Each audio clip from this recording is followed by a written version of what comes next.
Hey, beautiful people. How are you? Listen, so I know I'm not wearing red today. I was at the park walking, and God just started dropping nuggets in my spirit, and I had to get in the car and just talk to you. So listen, I want to tell you something. Isaiah 40:31 says, "They that wait on the Lord shall renew their strength. They shall mount up on wings as eagles. They shall run and not get weary. They shall walk and not faint."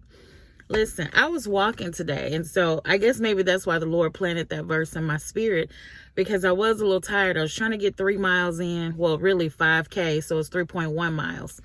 And as I was walking, I began to get tired, and that verse hit my spirit. They that wait on the Lord. And what happens when you wait? There's a promise to the waiting. And I think, and I've heard that verse a million times, but today I thought about the promise of the wait, right? There's a promise in your waiting. Sometimes we are so busy focused on what we're waiting for that we don't focus on the promise of what we're waiting for, right? So what I mean by that is, so you're waiting on your husband or your wife, and you're waiting patiently, and you're like, God, are they coming? They're coming, they're coming. But we forget that there's a promise that's there for the wait. You're going to run and not grow weary. I was just walking. I just told you I walked 3.1 miles and I was tired. He said, but you're going to walk and not faint. You're going to run and not be weary, because I'm going to carry you. So the whole chapter of Isaiah 40 is a comfort chapter to the children of Israel. He's promising them comfort. Even though it looks crazy right now, you're going into captivity, I have a promise waiting on you.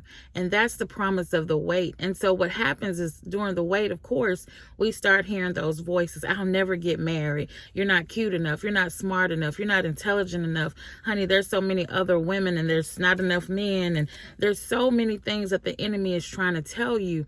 But God says, hey, if you wait on me, if you don't get ahead of me, if you don't focus on what you're waiting on and enjoy the wait, I promise you, I'm going to renew your strength.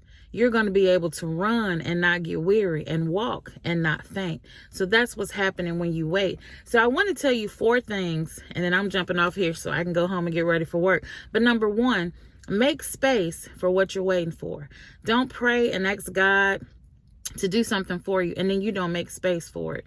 Make space. If you want a new house, start cleaning up the house you have now.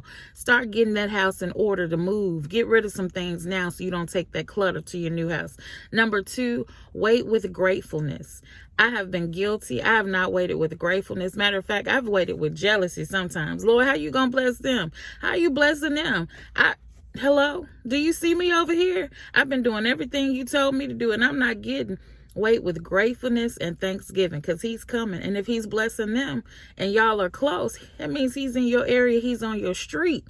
So thank them and thank him for the blessing of seeing them get their blessing, right? So wait with gratefulness. Number 3, speak truth to the lie. The enemy is going to set up all kinds of attacks against you during this time of waiting. Girl, you'll never get married. You 50 years old. Honey, you can't have no kids. You getting to be 60 now. Honey, that job ain't coming making 6 figures. You'll never get to that. You're not going to get a house. Have you seen the house prices? You have to speak truth to the lie.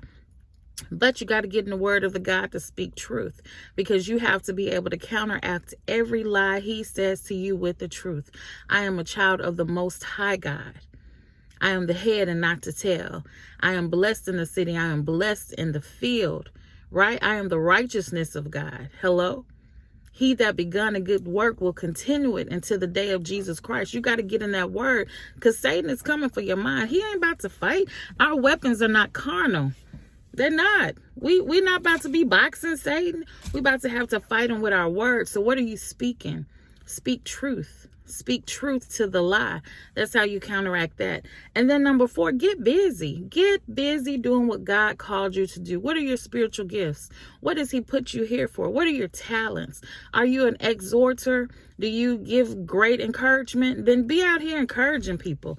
Be out here doing what God said to do. And before you know it, that thing that you're waiting on is going to pop up and you're going to be like, oh, I am living in the thing that I've been waiting on. I know I look a sight this morning, but I wanted to bless you with what God was putting in my spirit while I was walking. Y'all be blessed today. Be encouraged. Be inspired. Wait on the Lord. He's coming in His timing. His timing is perfect. We may not like it, but His timing is perfect. I love you. Live in the red. You're loved. You're forgiven. You're covered by the blood of Jesus Christ. Go forth. Have a great day. Bye.